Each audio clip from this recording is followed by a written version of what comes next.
Abra sua Bíblia na carta de Paulo aos Romanos, capítulo 9.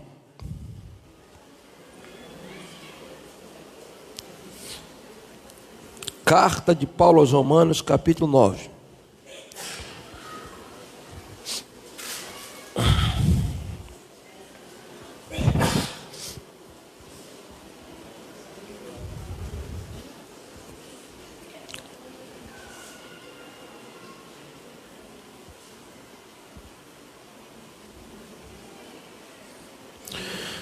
Os que encontraram, digam amém.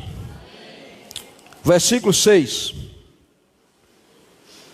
Não que a palavra de Deus haja faltado, porque nem todos os que são de Israel são israelitas. Nem por serem descendência de Abraão, são todos filhos, mas em Isaque será chamada a tua descendência. Isto é, não são os filhos da carne que são filhos de Deus, mas os filhos da promessa são contados como descendência. Porque a palavra da promessa é esta: por este tempo virei e Sara terá um filho. E não somente esta, mas também Rebeca, quando concebeu de Isaque, nosso pai. Até o versículo 10. Nós estamos pregando, estudando o livro de Romanos, a carta de Paulo aos Romanos, há meses. Nós estamos intercalando. Um domingo nós pregamos uma mensagem mais teológica. Vocês sabem que a carta de Paulo aos Romanos é o livro mais teológico do Novo Testamento. Domingo seguinte nós pregamos uma mensagem devocional. E nós já estudamos até o capítulo 9, do versículo 1 ao 5. Você sabe, eu já lhe disse, mas como a repetição é a base do aprendizado, a carta de Paulo aos Romanos é uma carta doutrinária. E em seus 16 capítulos nós vamos encontrar significativas doutrinas da fé cristã. No capítulo 1, 2 e 3 da carta de Paulo aos Romanos, nós encontramos a doutrina do pecado. A partir do versículo 24 do capítulo 3, nós encontramos a doutrina da justificação pela fé. Isso vai, capítulo 3, a partir do versículo 24, capítulo 4 de Romanos. Capítulo 5, os privilégios da justificação. Chegando no capítulo 6, nós encontramos a doutrina da santificação. A cruz como instrumento da nossa santificação, no capítulo 6. Capítulo 7, a luta do religioso para tentar ser santo com as suas próprias forças. Capítulo 8, o papel do Espírito Santo na santificação. Capítulo 9, que é o capítulo que nós estamos estudando e não sabemos como vamos sair desse capítulo aqui, ele vai falar da teodiceia. O que é isso, pastor? A história da providência e do controle de Deus em meio às adversidades, e diga-se de passagem, focando a nação judaica. Então, o capítulo 9 vai falar do passado de Israel. O capítulo 10 vai falar do presente de Israel. E o capítulo 11, que é um capítulo também escatológico, vai falar do futuro de Israel. Capítulo 12 de Romanos, nós vamos encontrar a doutrina do serviço cristão. O culto. Capítulo 13, o serviço cristão com relação às autoridades constituídas. Capítulo 14, o serviço cristão com relação aos irmãos na fé. E capítulo 15 e 16, nós estamos fechando a carta de Paulo aos Romanos. Amém? Vamos prestar atenção aqui, senão eu vou fazer umas perguntinhas aí a vocês que estão sem prestar atenção. Aí você vai dizer: pastor, não sei, vai fazer como irmão, que eu preguei uma mensagem aqui, 9 pontos em um domingo, que eu preguei uma mensagem sobre Abraão, Isaque. Aí quando terminou, na segunda-feira eu encontrei ele e disse: irmão, foi que eu preguei ontem? Ele disse: não sei não, você pregou em Gênesis. Qual capítulo? Eu tinha pregado no capítulo 22. Ele disse: capítulo 1. Eu digo: quais eram os personagens mais conhecidos da Bíblia, irmão? Abraão e Isaque. Ele disse, e ficou falando besteira. Eu digo: pelo amor de Deus, só a graça. Então preste atenção, porque isso aqui, olha, para você talvez uma mensagem como essa que eu vou pregar não custa suor, mas para mim isso aqui é difícil de entender e de pregar. 1 hora de pregação equivale a 1 dia de trabalho, segundo os psicólogos. Então vamos voltar para o texto, né? Só queria que você prestasse atenção, somente. Capítulo 9, nós começamos a estudar a partir do versículo 1, e nós vimos a dor do coração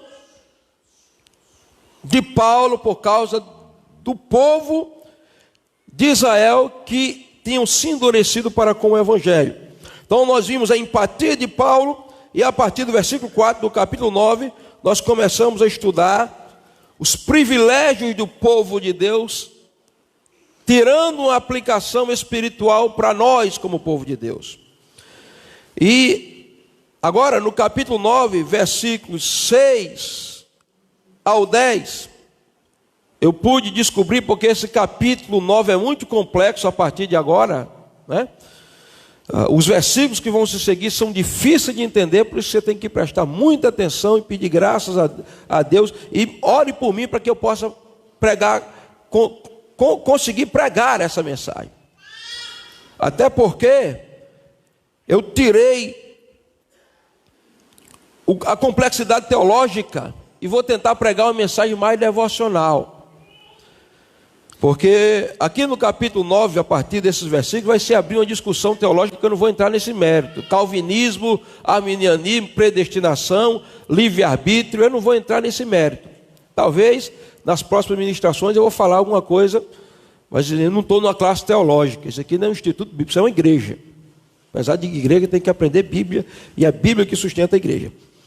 Mas versículos 6 a 10 do capítulo 9 de Romanos, e eu lutei essa semana estudando, orando e pesquisando, e foi uma luta para fazer o esboço, foi uma luta para encontrar o tema. Eu digo, meu Deus, faz muita guerra, oração, e Deus me deu um tema: 5 verdades escondidas em Romanos, capítulo 9, versículos 6 e 10. Eu queria que você olhasse para a projeção e repetisse o tema da mensagem 3 vezes para você fixar. 5 verdades escondidas em Romanos, 6 a 10.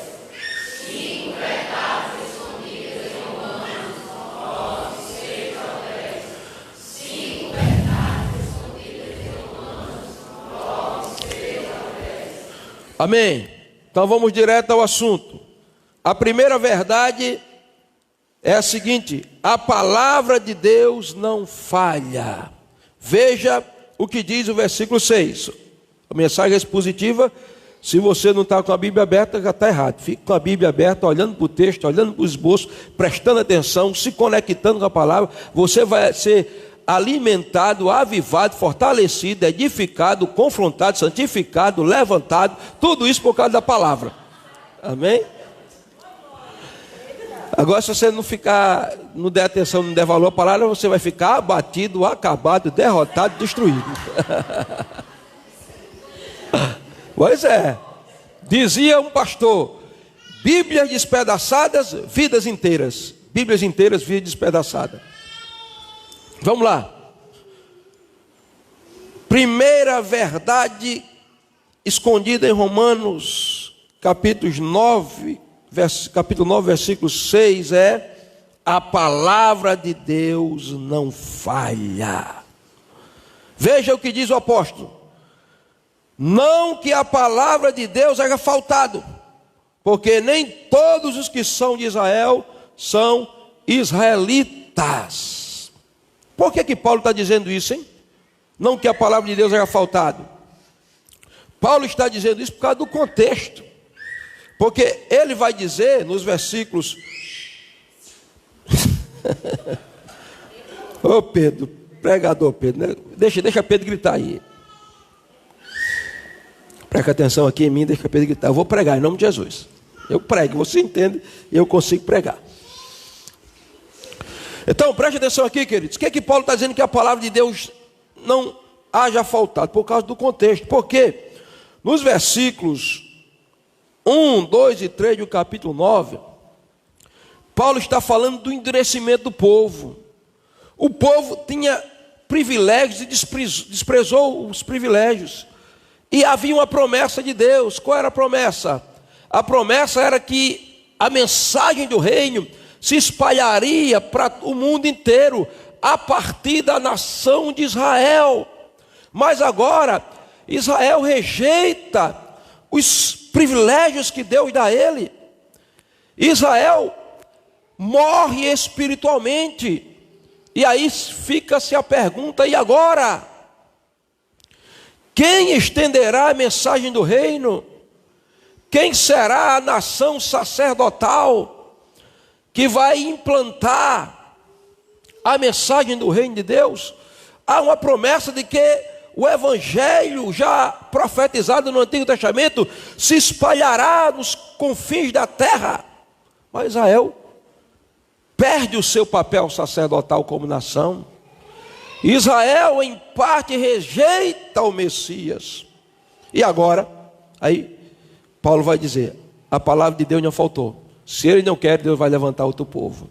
Estava hoje numa reunião de pastores e o pastor estava falando sobre o fogo que tem se apagado em muitas igrejas, o ardor evangelístico, a paixão pela adoração. Igrejas que outrora foram pivô de avivamento, foram fonte de avivamento, encabeçaram avivamentos poderosos e agora estão se tornando igrejas históricas. E o pastor estava falando, dizendo: nós corremos o perigo de se tornar igrejas históricas. E eu disse: pastor, se a igreja se tornar histórica, Deus levantará outro povo. Deixa eu dizer para você, Deus tem um propósito nessa cidade: conquistar toda essa cidade, ver essa cidade rendida. E nós temos um papel profético. Nós nascemos profetizando que a cidade é do Senhor Jesus, que o reino de Deus vai ser implantado, que nós seremos uma igreja forte em nome de Jesus. Essa responsabilidade pesa sobre os nossos ombros. Mas se nós deixarmos o fogo se apagar, se nós rejeitarmos o privilégio de sermos testemunhas de Deus nessa cidade, se nós nos tornarmos igreja histórica, presas a tradicionalismos humanos, Deus levantará outro povo, porque a palavra dele não vai faltar. O mundo conhecerá o evangelho, a terra se encherá do conhecimento da glória do Senhor, como as águas cobrem o mar. Então, ou é você ou será outro. Que seja você, que seja eu, que nós possamos ser instrumentos nas mãos de Deus, porque Paulo está dizendo: a palavra de Deus não vai faltar. A palavra de Deus é infalível, por isso que nós temos que fundamentar a nossa fé nesta palavra. Nós não dependemos de palavras de homens, nós dependemos da palavra de Deus. Ela nunca falhou, ela nunca passou. Os Césares passaram, os faraós passaram, os perseguidores da igreja passaram, os filósofos ateístas passaram, civilizações passaram, mas a palavra de Deus permanece, porque Jesus disse: passarão os céus e a terra, mas as minhas palavras não passarão. A palavra de Deus não é só um livro, a palavra de Deus é a expressão viva do Deus Todo-Poderoso. E o salmista diz: para sempre, ó Senhor, a tua palavra permaneça no céu. Se você é crente, dê um aplauso. Então, a primeira verdade que nós encontramos aqui é exatamente essa: a palavra de Deus não falha. O salmista, o profeta no Isaías, capítulo 40, versículo 7, ele diz: seca-se a erva e cai as flores, soprando nela o hálito do Senhor. Na verdade, o povo é erva. Seca-se a erva e cai as flores, mas a palavra do Senhor permanece eternamente. Amém? A segunda verdade que nós encontramos em Romanos, capítulo 9, versos 6 ao 10, está no versículo 7. E é a seguinte: o verdadeiro Filho de Deus não é genético, mas espiritual. Veja comigo o versículo 7. Nem por serem descendência de Abraão são todos filhos, mas em Isaque será chamada a tua descendência. Primeira coisa, Paulo diz é que a palavra não vai faltar.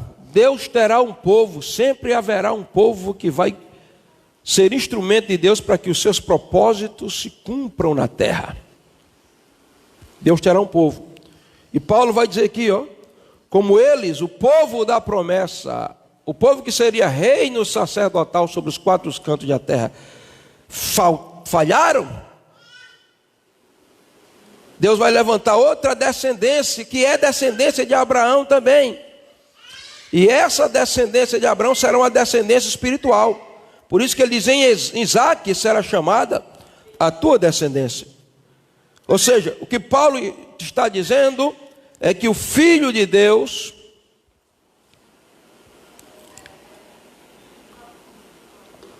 o Filho de Deus verdadeiro, não é aquele que tem somente sangue judeu nas veias.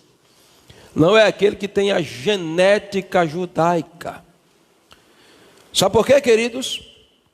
Israel é a nação filha de Deus, mas ela é filha de Deus no governo teocrático. A nação completa é a nação filha de Deus. Mas para ser filho de Deus, na essência, tem que ser individualmente filho de Deus. Então a nação de Israel é filha de Deus no seu geral.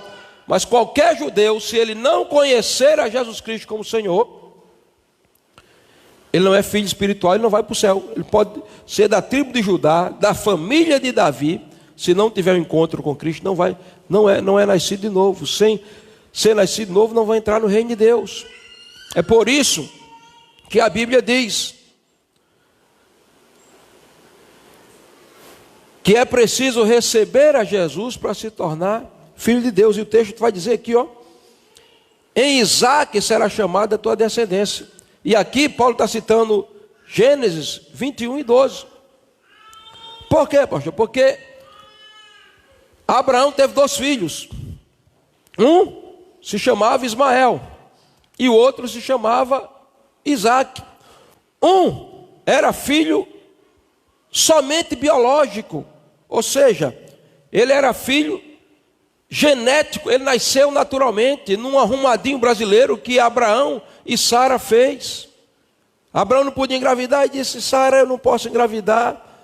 Abraão não, Sara não podia engravidar e disse: meu velho, eu não posso engravidar, mas eu tenho um jeitinho, vamos alugar aí, fazer uma barriga de aluguel. Primeira barriga de aluguel talvez da história. Está ali Agar, minha serva, muito nova, muito bonita. Você vai, coabita com ela, ela engravida, e o filho, aí vai ser o filho da promessa, precipitando o projeto. É assim, muitas vezes nós queremos fazer do nosso jeito, da nossa força. O jeitinho brasileiro começou lá com Abraão e Sara. Nasce Ismael, mas a promessa é que o filho da promessa nasceria sobrenaturalmente. Então o verdadeiro filho de Deus não é genético, mas é espiritual. Por isso que João 1,12 diz que para você se tornar filho de Deus, você precisa receber o poder, e o poder está em Jesus. João 1,12: veio ele, Jesus, para os que eram seus.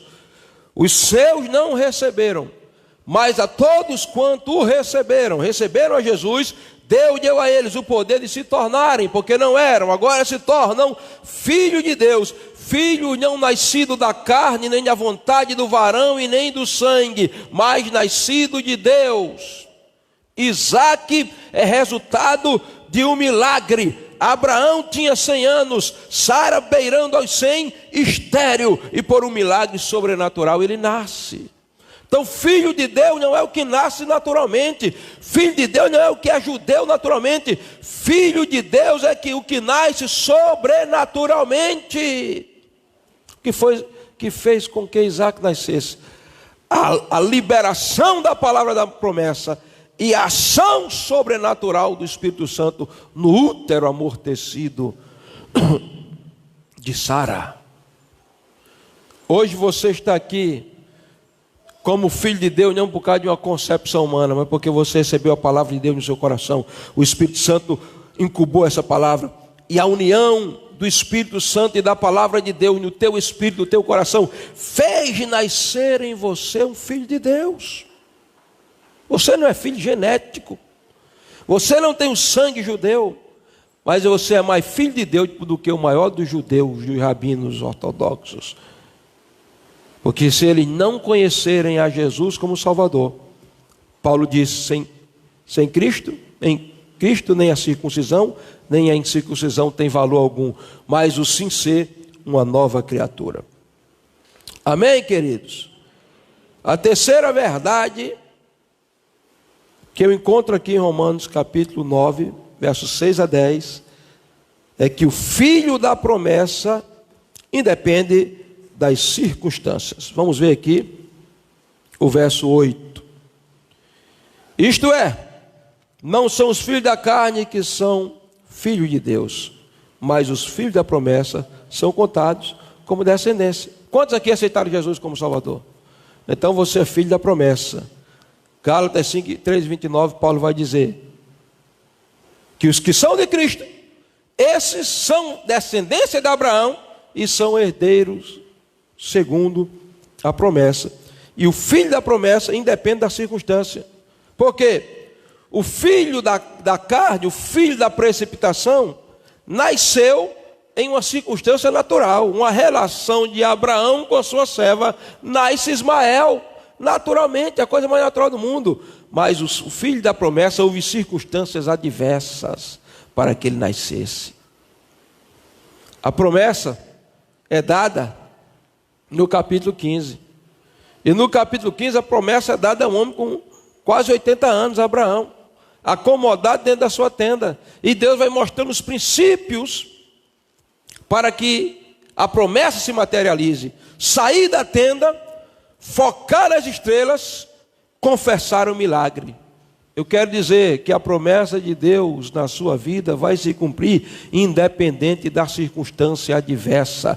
Talvez tudo na sua vida esteja conspirando para que o que Deus falou não aconteça, mas se Ele falou, siga os princípios, visualize a promessa, confesse a promessa, descanse na promessa, creia na promessa, e ela vai nascer. O teu sorriso, o teu Isaac, o teu milagre, o filho da promessa vai nascer.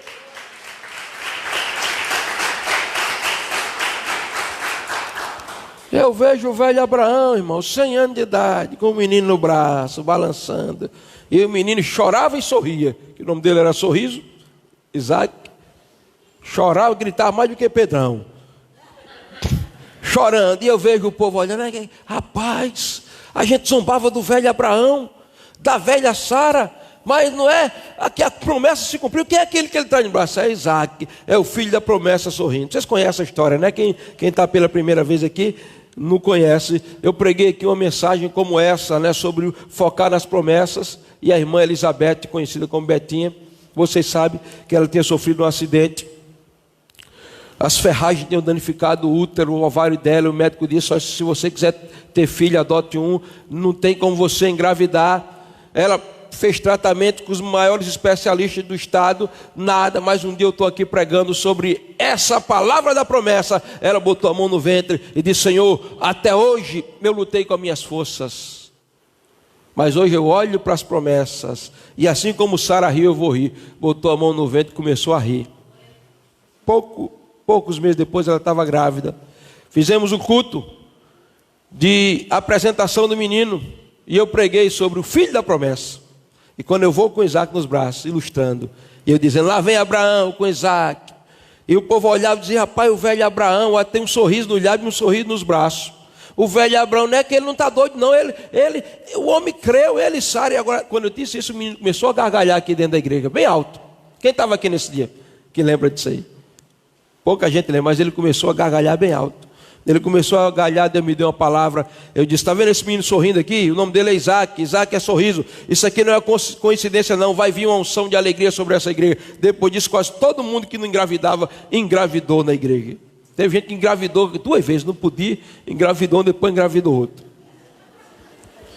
Olha para o seu irmão e diga: o filho da promessa independe da circunstância. Não importa qual seja o nível da tua adversidade, o que prometeu é fiel para cumprir. Quarto ponto: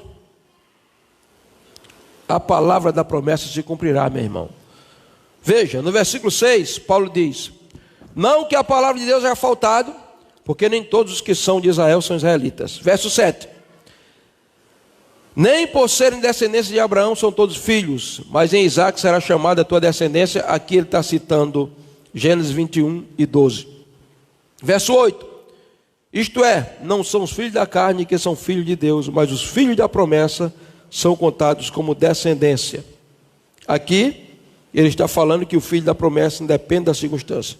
Mas no verso 9, veja aí o que diz: porque a palavra da promessa é esta: por este tempo virei a Sara, e Sara terá um filho. Ou seja, a palavra vai se cumprir. A palavra vai se cumprir, não importa o tempo, mas ela virá, ela se cumprirá. A promessa vai se cumprir. Agora, queridos, como Paulo está citando aqui o capítulo 18 de Gênesis, nós vamos voltar para o capítulo 18 de Gênesis, e agora eu vou começar a aplicar devocionalmente o texto de Gênesis e mostrar para você que a palavra da promessa, para se cumprir, se tem alguns princípios por trás dela. Abra a sua Bíblia em Gênesis capítulo 18.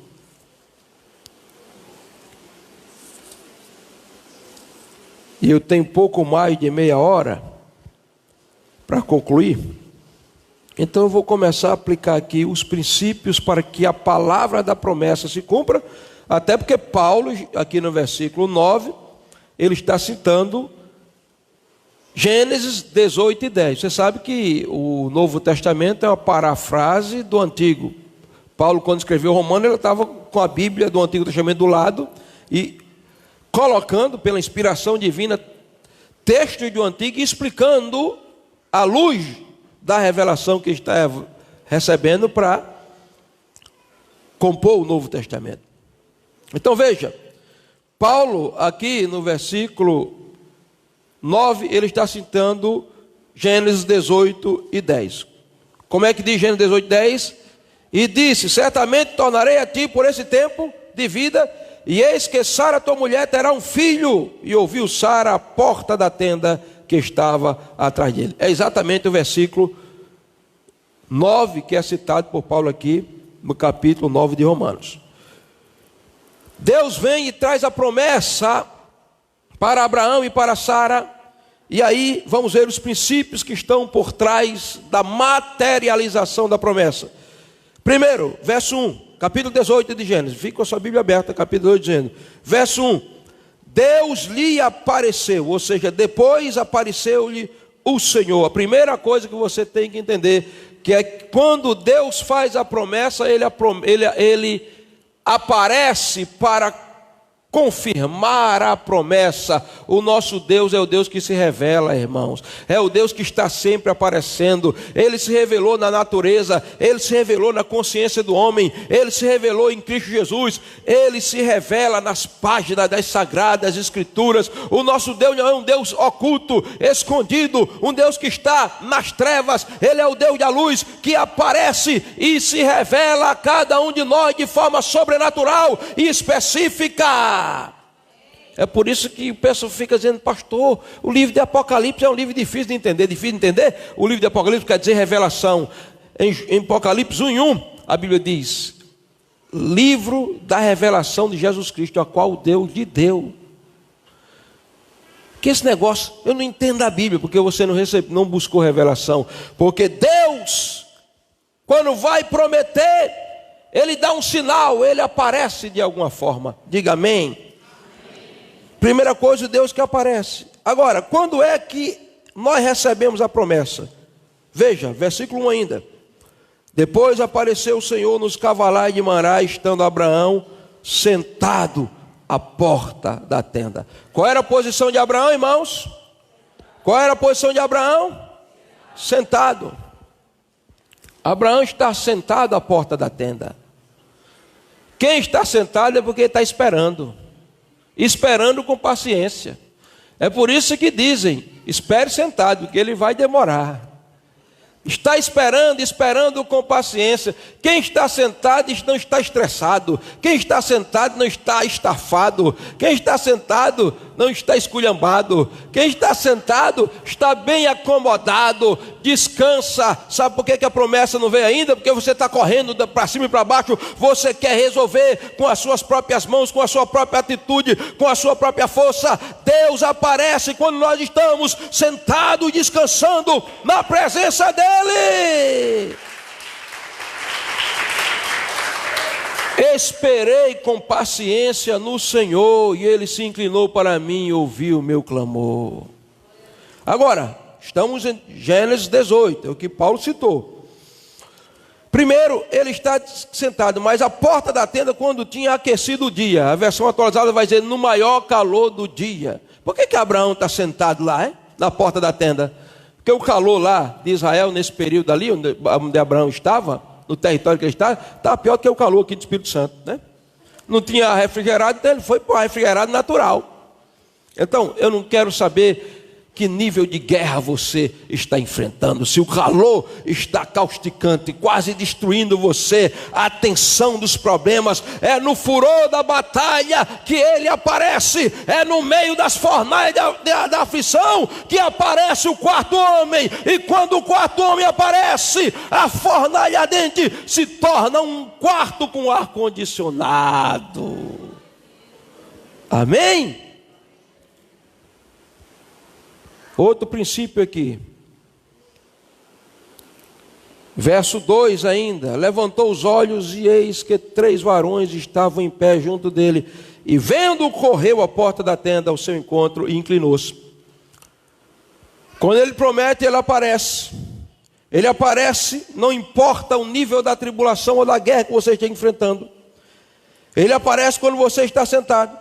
Mas você precisa ter algumas atitudes para com aquele que vem trazer a promessa.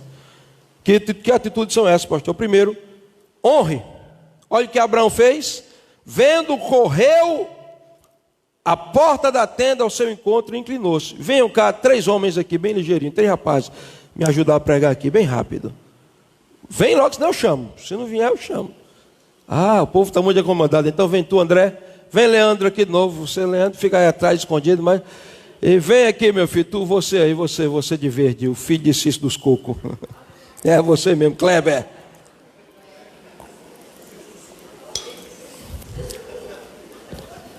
Fica ali os 3.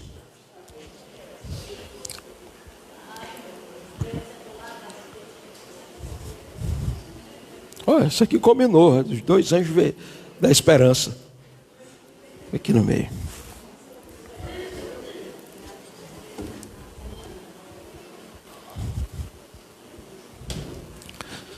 Abraão está sentado à porta da tenda no maior calor do dia. Ele está descansando, ele está acomodado. Quando o Senhor aparece, e como é que o Senhor aparece? Aparece em uma teofania e cristofania, porque eu acredito que o homem do meio era uma aparição de Cristo no Antigo Testamento. Eu acredito que, isso não é doutrina que eu vou ensinar, mas eu acredito que o primeiro lampejo de que Deus é uma trindade aconteceu ali, porque Abraão chamou aqueles 3 homens de Senhor, e eram 3. E quando Abraão estava, vem os 3 andando em direção a Abraão. Quando Abraão levanta os olhos que vê, a Bíblia diz que Abraão correu. Fica mais para lá para mim correr, mais para trás, eu tenho que correr. Vamos ensinar, cuidado só assim. Quando Abraão viu os 3, dá só um passo aqui. Diz que Abraão correu na direção deles, mas Abraão não sabia nem quem era. Abraão não sabia que era Deus, porque Abraão era muito hospitaleiro. E a Bíblia diz que alguns, pela hospitalidade, sem saber o que estava fazendo, hospedaram a anjo. Meu irmão, seja mais hospitaleiro.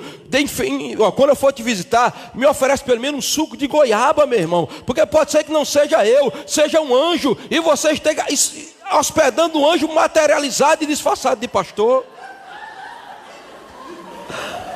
O texto diz que Abraão primeiro correu, porque Abraão tinha pressa em encontrar ao Senhor. Quantas pessoas há décadas estão engateando na fé, estão andando tão devagarinho. Eles até correram, eles tinham pressa de fazer a obra de Deus, mas agora eles querem que o pastor faça sozinho tudo. Nada funciona sem equipe, irmãos. E quando um pastor está estressado, acabado, é porque é uma igreja que está andando devagarinho. A Bíblia diz que você não pode ser remisso na fé, você tem que correr, você tem que ter pressa para ir para a presença do Eterno, porque a promessa vai se cumprir. Agora, Abraão correu e fez isso aqui, ó. Inclinou-se. Isso se chama honra, respeito e adoração. Qual foi a última vez que tu dobraste o teu joelho, dizendo assim: Senhor, eu te amo, eu te honro, eu sou teu? Princípios para que a promessa venha a se cumprir. Ele teve pressa em encontrar, ele honrou, ele foi hospitaleiro.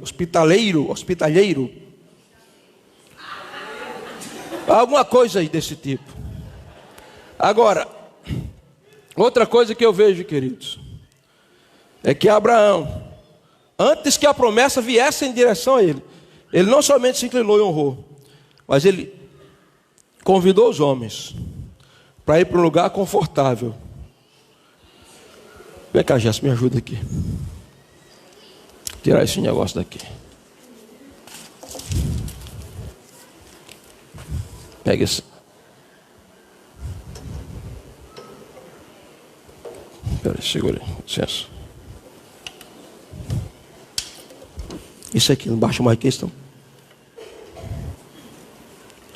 Não, não é assim não. Para incluir, ele não se inclina mais que isso, não, né? Para frente, para frente. Sim, aí, muito bem, arrocha agora. Fica aqui, segura isso aqui para a gente. A Bíblia diz que Abraão chamou os três. E Abraão e os três foram para baixo de uma árvore, de um daqueles carvalhais. Debaixo, carvalho, fica aí, carvalhai vem de carvalho. Carvalho quer dizer árvore forte. Irmão, deixa eu dizer uma coisa para você: a promessa vai vir em tua direção quando tu estiveres descansando à sombra da árvore forte, a cruz do Calvário. É na cruz do Calvário que as promessas de Deus se cumprem na tua direção. E o que é que eles fizeram mais? Fica aí vocês três. Olha o que fizeram.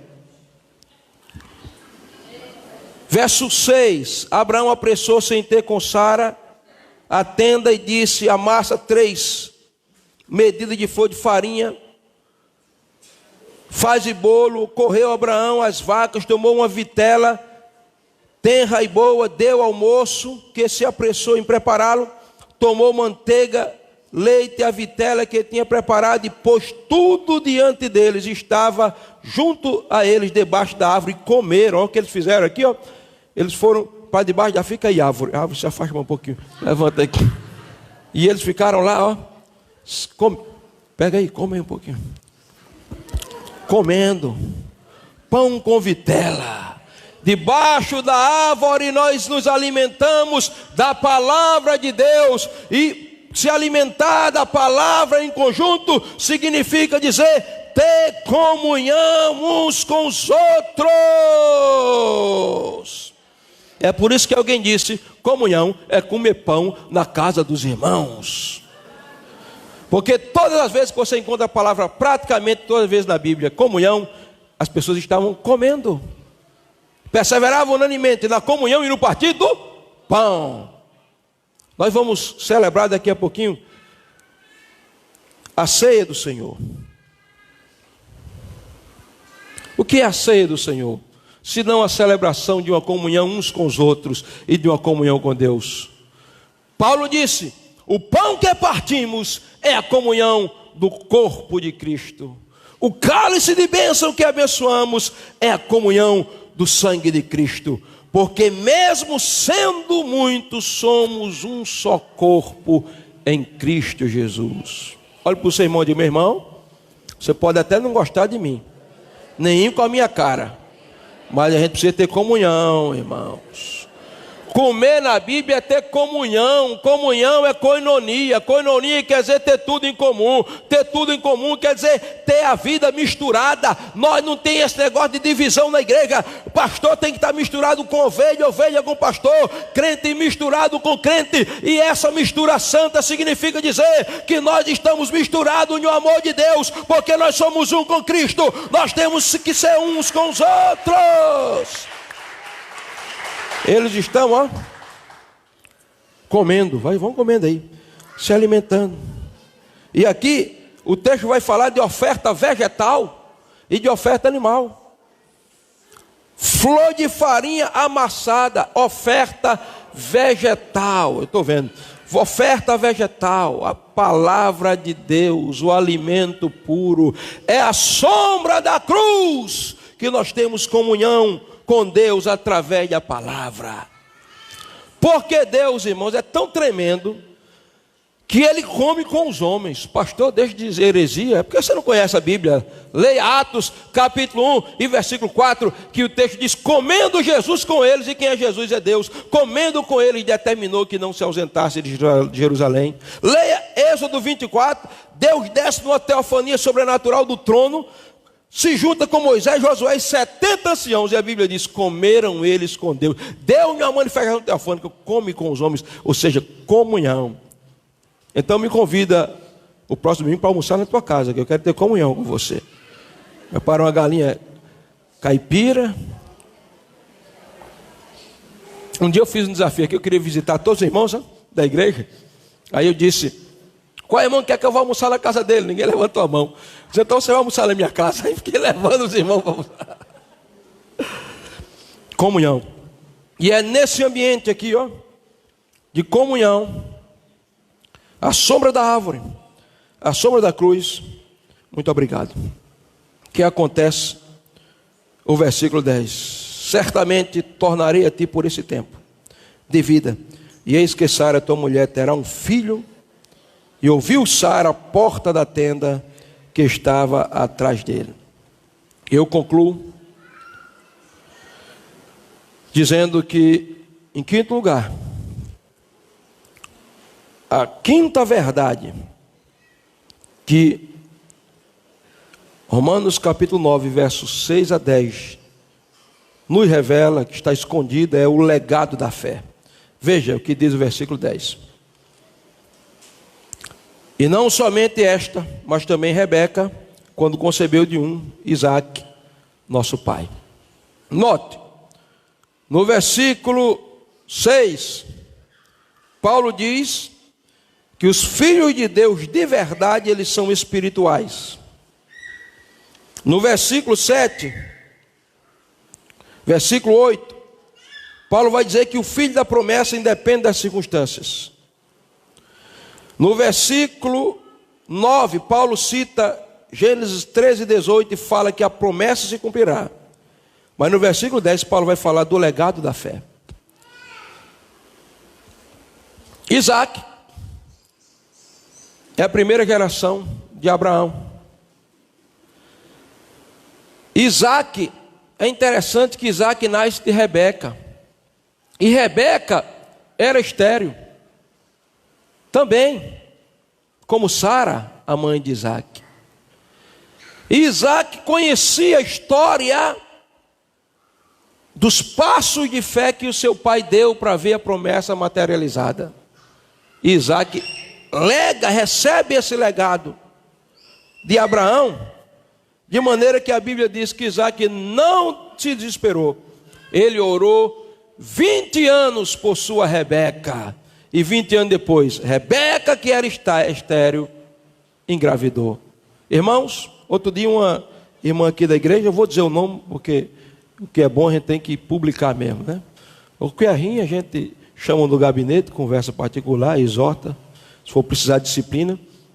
Mas o que é bom a gente publica. Keila colocou no status dela, eu batizando Pedro. Eu não me lembrava nunca que eu tinha te batizado, Pedrão. Não lembrava disso não. E aí eu comentei lá, o maior a maior herança é sacerdotal, e o maior legado é a fé. Não adianta você deixar para o seu filho um legado de uma fazenda, de riquezas incontáveis, e não ter nada de fé, porque o ouro e a prata são perecíveis, mas a fé é algo que nos projeta para a eternidade. Eu estou terminando, e eu vejo Isaac, porque ele é o pai Abraão, e ele é nosso pai, espiritualmente falando. Não somente esta, mas também Rebeca, a esposa de Isaac, a esposa de Isaac, recebe a promessa, né? Porque ela concebe Isaac, não somente Sara, né? Mas Rebeca gera Jacó, e Isaac entende, e ele recebe esse legado de fé, ele entende e ele se torna nosso pai. Então, olha, eu vejo Isaac, ó, capítulo 26 de Gênesis, enxada. Alguém disse: tu sos doido, Isaac. A meteorologia já diz que não chove daqui a 3 anos, mas já é 3 anos de seca. O que é que você está fazendo aqui? Não. E a Bíblia diz que Isaac puxando. E daqui a pouco lá vem Isaac jogando semente. E tu tá ficando doido, cara. Isaac disse: pai, para Deus operar não precisa de chuva não. A fé tem esses desvaneios,